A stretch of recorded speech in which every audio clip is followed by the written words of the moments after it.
வணக்கம் அனைவருக்கும். வெளியில் சாதாரண அப்டேட் மாதிரி தெரியும் இந்த விஷயம். ஆனா உள்ளுக்குள் ஒரு அமைதியான புயலை உருவாக்கிட்டு இருக்கு. ஏன்னா ஒரு கடிதம் எல்லாத்தையும் மாற்றி இருக்கு. ஆம், கேவிஎன் முன்னாடி ஒரு அதிகாரப்பூர்வ கடிதம் கொடுத்திருந்தாங்க.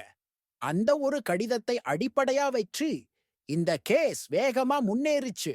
பல பேரு இப்போ பிரச்சனை முடிஞ்சிடுச்சுன்னு நினைச்சாங்க. ஆனா அது மேலோட்டமான உண்மை மட்டும்தான். இப்போதான் திருப்பம் ஆரம்பமா இருக்கு. அந்த கேஸ திரும்ப வாபஸ் வாங்கணும்னு உள்ளுக்குள் பேச்சுவார்த்தை நடக்குது.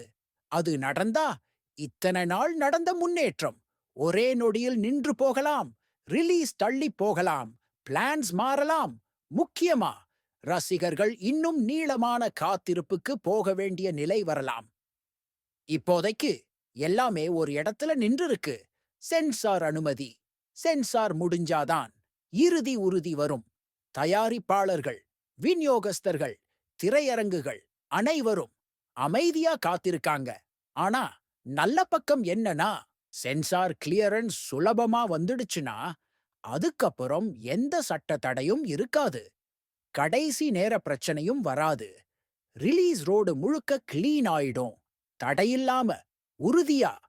ஏன்னா ரசிகர்களுக்கு இது ஒரு சாதாரண ரிலீஸ் இல்ல. ஒரு உணர்ச்சி. நாட்களா காத்திருப்பு. சோஷியல் மீடியா விவாதங்கள், எதிர்பார்ப்புகள் அனைத்தும் சேர்ந்து ஒரு நாளைக்காக தான் காத்திருக்குது. தற்போதைய திட்டப்படி எல்லாமே சரியா போச்சுன்னா இந்த படம் 8ஆம் தேதி ரிலீஸ் ஆகும்னு எதிர்பார்க்கப்படுகிறது. அதுவரைக்கும் நாம காத்திருக்கணும், கவனிக்கணும். இறுதி பச்சை சிக்னலுக்காக. நன்றி.